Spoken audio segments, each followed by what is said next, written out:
오늘 우리에게 주시는 말씀은 성벽 봉헌자들의 자세라는 제목으로 하나님의 말씀을 나누겠습니다. 성벽 봉헌자들의 자세입니다. 어제 느헤미야 12장 1절부터 21절까지 대제사장 요야김 시대 제사장 가문의 그 지도자들의 명단을 우리가 함께 살펴보았습니다.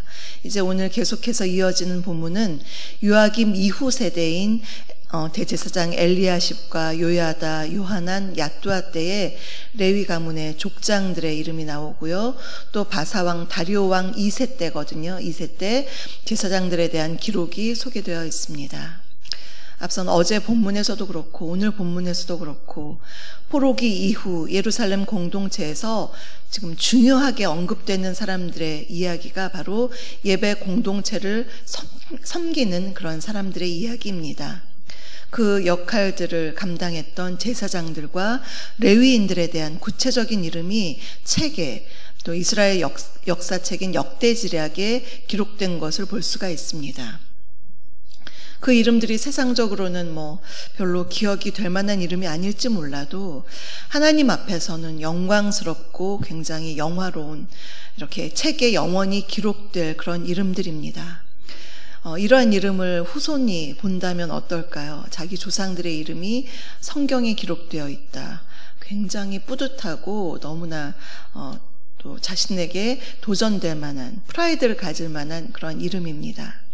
자기 조상들이 신앙을 지켰고 더군다나 하나님을 위해서 헌신하고 수고한 그 영광스러운 이름, 그것을 볼 때 그 선조가 그 후손들에게 있어서 얼마나 자랑스럽겠습니까? 이 세상에 수많은 사람들이 자신의 이름을 떨치려고 애를 씁니다. 유명해지는 것 물론 좋죠. 그런데 세상에서 유명한 이름, 그 이름이 꼭 하나님께 중요한 이름은 아니죠. 세상의 유명세와 하나님 앞에서 유명한 사람, 영광스러운 이름은 좀 격이 다른 것입니다.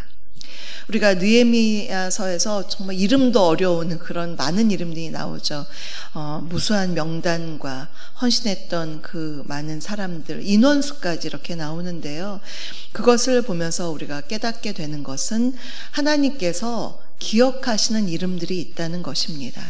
그 한 사람 한 사람의 이름도 나오고 가문, 직위도 나오고 그러한 세세한 것이 기록된 것을 보면서 하나님께서 기억하신 바가 되는 이름, 그러한 어떤 사명, 사역이 있다는 것, 정말 참으로 가치 있는 일이 아닐 수 없습니다. 우리가 자녀에게 남겨줄 수 있는 것이 무엇이 있을까요? 보통의 사람들은 1차적으로 물질적인 재산을 유산으로 먼저 생각하고 또는 아주 열성적인 교육열을 통해서 우리 자녀가 성공하는 사람이 됐으면 좋겠다. 그 능력을 물려주려고 굉장히 애를 씁니다. 그런데 우리 그리스도인들은 주님을 섬긴 그러한 우리의 신앙을 물려주는 것, 우리의 헌신했던 모습을 물려주는 것이야말로 우리 다음 세대에게 줄 수 있는 참으로 값진 유산입니다. 그들에게 주님을 위해 애썼던 부모의 영광스러운 발자취, 영광스러운 이름을 가슴에 새겨준다면 그야말로 가장 아름다운 일이 아니겠습니까? 예전에 장신대에서 신학 공부를 할 때 주승준 교수님께 예배학 강의를 들었습니다. 그분을 보면 늘 생각나는 분이 있죠. 주승준 교수님, 주기철 목사님의 손자입니다. 그래서 늘 주승준 목사님을 보면 주기철 목사님이 생각이 났습니다. 지금 이제 주한장로교회 담임 목사님으로 가 계시고 또 여러 이제 활동을 하실 때 그분을 볼 때마다 느껴지는 것, 주기철 목사님 그 선대의 영향력이 계속해서 우리들 마음에 생각나고 본인도 장신대에서 설교를 하실 때는 할아버지 이야기를 하면서 몇 번이나 울먹이셨던 그러한 모습을 잊을 수가 없습니다. 우리 자신은 이제 주기철 목사님 같은 한국 교회사의 한 획을 긋는 그런 인물은 못 될지는 모르지만 오늘 본문에 나오는 제사장과 레위인들, 하나님을 예배하는 그 예배로 섬기고 성전을 섬겼던 그들의 이름이 이렇게 귀하게 새겨졌던 것처럼 우리가 열심히 주의 일에 열심을 다할 때, 하나님 나라와 의를 위해서 일할 때 그 이름이 하나님 앞에서 기억이 되고 또 사랑하는 성도들에게 나의 이름이 기억이 된다면 그것은 너무나 값진 일입니다. 그래서 우리가 이 새벽에 기도할 때에 우리 자녀들을 위해서 기도하는 것, 여러 가지를 위해서 기도하는 것 너무나 중요한 일이지만, 어떻게 보면 우리 자신을 위해서 기도할 때 하나님, 제가 부모로서 이 세상 속에서 변질되지 않고 믿음을 잘 지키고 무엇보다도 주의 나라와 의를 위해서 헌신하는 자로 정말 열심을 다하는 사람으로 계속해서 그렇게 살 수 있도록 주님 나를 도와주시옵소서. 이렇게 자신을 위해서 기도하는 것은 우리 자녀를 위해서 기도하는 것이나 다름없습니다. 왜냐하면 내 모습을 보고 우리의 자녀들이 따라올 것이기 때문입니다. 나도 살고 그들을 살릴 수 있는 것, 그것은 내가 주님 앞에 깨어서 한 명의 예배자로서 잘 서고 헌신자로 서는 것입니다. 오늘 본문에서 하나님께 쓰임받았던 영광스러운 이름처럼 오늘 새벽을 깨워 기도하시는 여러분의 이름이 하나님께 기억이 되고 기뻐하시며 또한 후대에 전해질 영광스러운 이름이 되시기를 주님의 이름으로 축복합니다. 이제 오늘 본문 27절 이하에서는 성벽 봉헌식을 준비하는 이야기가 나오는데요. 이것을 통해서 우리에게 주시는 메시지 세 가지를 살펴보겠습니다. 첫째로, 이를 이루신 하나님께 먼저 찬양을 드려야 합니다. 이를 이루신 하나님께 먼저 찬양을 드려야 합니다. 본문 27절부터 29절을 보시면요, 예루살렘 성벽 봉헌식을 위해서 전국 각처에서 레위인들을 예루살렘으로 소집하는 내용이 나옵니다. 그래서 특이한 것은 성전 봉헌식이 아니라 성벽 봉헌식을 한다는 것입니다. 이건 참 예외적인 일이죠. 사무엘하 5장 9절을 보면 그 옛날 다윗이 예루살렘의 다윗 성을 쌓고도 봉헌식을 했다는 기록은 없습니다. 솔로몬 때 솔로몬 성전을 건축하고 성전 봉헌식을 했죠. 그리고 에스라 6장을 보면 스룹바벨 성전을 이제 그 포로기 이후에 스룹바벨 성전을 다 짓고 성전 봉헌식을 했다는 기록이 나와 있는데 성벽 봉헌식은 없습니다. 그래서 이렇게 지금 느헤미야서에 성벽을 봉헌하는 것 너무나 귀한 일입니다. 그 이유가 뭘까요? 성벽을 완벽하게 완공한 것, 이것은 정말 기적적인 일이었습니다. 그 일을 이루신 하나님, 그분께 감사와 찬송과 영광을 올려드리기 위한 것이었습니다. 성벽을 쌓을 때를 생각해 보면 산발락과 도비아 같은 그런 악한 자들의 방해가 있었고요. 대적들이 계속해서 침입하려고 했었던 위협이 있었습니다. 선한 일을 계획하려고 하면 악한 자들도 일어납니다. 우리가 아무것도 안 하고 가만히 있으면 사탄도 잠을 자죠. 그런데 우리가 좀 예배드리고 기도하고 뭔가 성경 읽고 하면 사탄도 이제 일하기 시작합니다. 그런 것처럼 느헤미야와 백성들이 성벽을 완공하려고 그렇게 세우려고 할 때 그 많은 어려움이 있었습니다. 그러나 그 모든 것을 이겨내고 52일 만에 성벽을 완공했습니다. 이것은 사람의 열심만으로는 되는 것이 아니었습니다. 하나님께서 도와주시고 이루어 주셨기 때문에 가능했던 일이었습니다. 그래서 그 모든 것을 가능하게 해주신 하나님께 먼저 감사와 찬양과 악기 연주를 통해서 주님께 영광 올려드리려고 준비를 했습니다. 당연하고 마땅한 일이죠. 우리가 중요한 일들을 계획할 수는 있지만 그것을 이루시는 분은 하나님이십니다. 그래서 어떠한 것을 잘 이루었을 때 우리가 먼저 할 것은 주님께서 하셨습니다. 주님께서 영광 받아주시옵소서. 그것이 바로 지금 성벽 봉헌자들의 마음의 자세였고, 또한 이 마음, 우리가 우리의 삶의 삶 속에서 가져야 될 자세입니다. 두 번째로, 하나님의 지켜주심을 간구하기 위한 것이었습니다. 하나님의 지켜주심을 간구하기 위한 것이었습니다. 모든 백성들이 십시일반으로 열심히 쌓았던 예루살렘 성벽이 앞으로 계속 무너지지 않고 보존되기 위해서는 하나님의 절대적인 도우심과 지켜주심이 필요했습니다. 시편 46편 5절을 보면 하나님이 그 성 중에 거하심에 성이 요동치 아니할 것이라, 그런 말씀이 있습니다. 하나님이 그 성에 계실 때에, 지켜주실 때에 우리가 안전하게 있을 수 있다는 믿음의 고백입니다. 우리가 자연재해, 또 천재지변, 홍수, 토네이도 이런 거를 보면서 깨닫는 것은 자연의 힘이 정말 어마어마하구나. 참 인간은 그 앞에서 아무것도 아니구나. 겸손밖에 정말 생각할 수가 없구나. 그런 것을 느낍니다. 사람이 아무리 대비하고 노력을 한다 하더라도 하나님의 손이 우리를 지켜주시지 않으면 우리가 어떻게 될지 모르는, 한순간에 쓰러질지 모르는 이 세상입니다.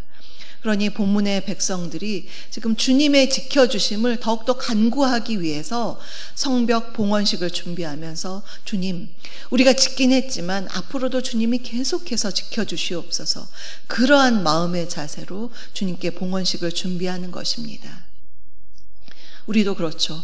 우리가 아무리 나의 가정을 사랑하고 우리 자녀들을 사랑한다고 한들 우리가 어떻게 다 지킬 수가 있습니까? 다 돌볼 수가 있겠습니까? 또 우리 교회도 마찬가지고 이 나라도 마찬가지입니다. 그러니 우리가 기도할 것은 주님 손 안에 있습니다. 주님 손 안에 우리의 가정이 있고 자녀들도 있고 우리 교회도 있고 이 땅이, 이 나라가 있습니다. 주님께서 주님의 주권 가운데 지켜주시옵소서. 그러한 마음의 자세, 우리에게 너무나 필요한 지금 성벽 봉헌자들의 자세입니다. 세 번째로 정결함을 다짐하기 위한 것이었습니다. 정결을 다짐하기 위한 것이었습니다. 30절을 보시면 제사장들과 레위 사람들이 몸을 정결하게 하고 또 백성과 성문과 성벽을 정결하게 하니라. 여기서 제사장들과 레위인들이 성벽 봉헌식을 앞두고 자신을 정결하게 했습니다. 정결 예식을 한 것이죠. 속죄 제사를 드리고 또 금식을 하고 희생 제사를 드리고 목욕을 하고 옷을 갈아입는 이런 예식을 했는데요. 여기서 이들은 거룩 공동체를 잘 다스리기 위한 사람들이니까 당연한 것입니다. 제사장 레위인들이 이렇게 예식을 하는 건 당연한 것인데 중반절을 보시면 또 백성과 성문과 성벽을 정결하게 했다고 했습니다. 이 정결은요, 성전에 있는 거기에 관련된 사람 외에 모든 백성과 성전 그런 어떤 문과 성벽까지 다 정결하게 했다. 정결을 아주 확대한 것입니다. 그러한 정결은 거룩하신 하나님의 백성으로서 우리가 모두 다 새롭게 출발하겠습니다 하는 하나님 앞에서의 다짐입니다. 새로운 출발의 다짐입니다. 우리가 야곱의 인생을 이렇게 뒤돌아볼 때 그 자신의 인생처럼, 그런 고백처럼 얼마나 그가 험악한 세월을 살았습니까? 아내 얻기도 너무 힘들어요. 아내 한 명 얻는데 14년을 일해야만 했습니다. 그리고 굽이굽이 그의 삶을 보면 참 어려운 시간을 많이 보냈는데, 특별히 창세기 35장은 정말 야곱의 슬픔이 묻어나는 장입니다. 딸 디나가 성폭행을 당하고, 라헬이 베냐민을 낳다가 죽고, 또 리브가의 유모, 어머니 리브가의 유모 드보라가 죽는 등 사랑하는 사람들을 떠나보내고 또한 상처받은, 그래서 망연자실한 야곱의 모습이 드리워진 그러한 장이 바로 35장입니다. 그런데 그가 다시 마음을 굳게 먹습니다. 하나님의 부르심을 받고 자신이 그 옛날 서원했던 베델로 올라가야겠다, 그런 마음에 새로운 다짐을 했을 때 그가 가장 먼저 한 것은 가족들을 모아놓고 너희들 안에 있는 우상 다 버려라, 장신구 안에 있는 그런 우상들도 다 버려라, 이렇게 정결을 선포했습니다. 그 정결은 야곱과 그의 가족의 새로운 결단이자 출발의 신호였습니다. 여호수아도 그랬죠. 가나안에 들어가기 전에 가나안 정복, 이제까지 생각해보면 40년 동안 광야를 돌면서 계속 생각했던 건 뭘까요? 빨리 가나안에 들어갔으면 좋겠다. 빨리 들어가는 것이었습니다. 그러나 그가 가나안을 들어가기 직전에 백성들을 모아놓고 여호수아 3장 5절을 보면요, 백성들에게 너희가 성결하라고 정결을 선포합니다. 가나안에 빨리 들어가는 것도 중요하지만 내가 나 자신을, 우리 모두가 정결한 것, 그것이 바로 하나님의 거룩 백성들의 모습입니다. 시편 23편 4절에서 4절을 보면요, 여호와의 산에 오를 자가 누구며 그의 거룩한 곳에 설 자가 누구냐, 곧 손이 깨끗하며 마음이 청결하며 뜻을 허탄하는데 두지 않는 자라고 그렇게 기록되어 있습니다. 지금 성벽 봉헌식을 준비하는 백성들 정결로 준비했습니다. 성전에 봉사하는 사람들 뿐만 아니라 온 백성들과 성벽까지, 성전의 문까지 다 정결하게 닦고 준비를 했습니다. 그런 것처럼 우리는 나의 삶에서 나 자신뿐만 아니라 이렇게 확대된 정결로서 우리 가정과 우리 교회와 내 삶의 바운더리, 일터까지 우리가 정결을 지켜나가야 합니다. 내 삶에 있어서 음란을 제거하고 탐심과 탐욕으로부터 우리 자신을 지키는 것, 그것이 바로 하나님의 거룩 공동체의 새로운 출발을 가는 그러한 모습입니다. 사랑하는 성도 여러분, 오늘 우리는 성벽 봉헌을 하는 백성들을 통해서 우리가 우리의 삶에서 어떠한 자세를 가져야 하는지 살펴보았습니다. 우리도 그들처럼 늘 자신을 정결하게 구별하고 늘 주님의 지켜주심을 신뢰하면서 오직 주님께 감사와 찬송을 올려드리는 저와 여러분, 우리 모두가 되시기를 주님의 이름으로 축복합니다. 오늘의 말씀을 생각하시면서 찬송가 320장을 부르시겠습니다.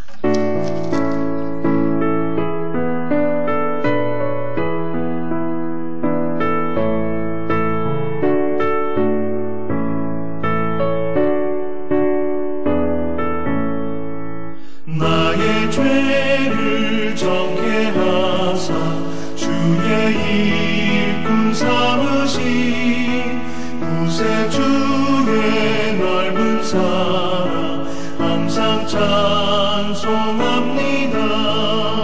나를 일꾼 삼으신 주 크신 능력 주시고 언제든지 주 뜻대로 사용하여 주소서. 내게 부어주시려고 은혜 예비하신 주, 주의 은혜 채워주사 능력 있게 하소서. 나를 일꾼 삼으신 주 크신 능력 주시고 언제든지 주 뜻대로 사용하여 주소서.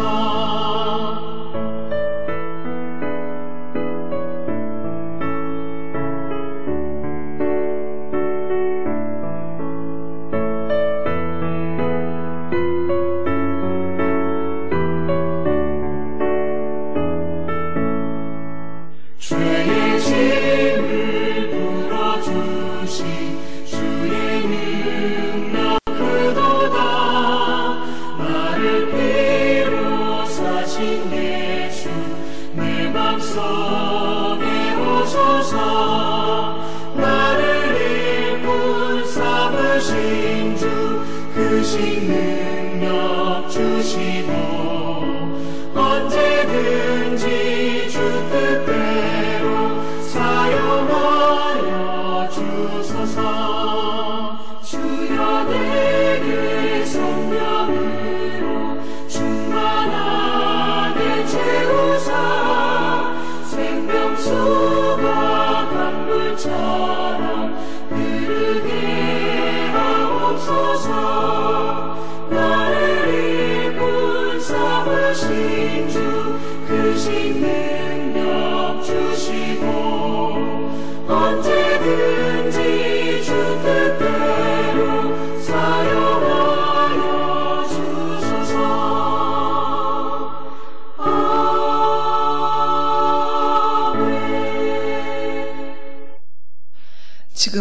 우리 주 예수 그리스도의 은혜와 아버지 하나님의 다함없는 사랑하심과 성령님의 내주, 교통, 충만케 하심이 나의 모든 삶의 자리에서 늘 거룩함을 추구하며 늘 주님께 감사와 찬송을 올려드리기를 소망하는 사랑하는 우리 성도님들 머리 위에와 그 가정과 일터 위에 우리 주사랑교회 위에 지금부터 영원토록 함께하옵시기를 간절히 축원하옵나이다.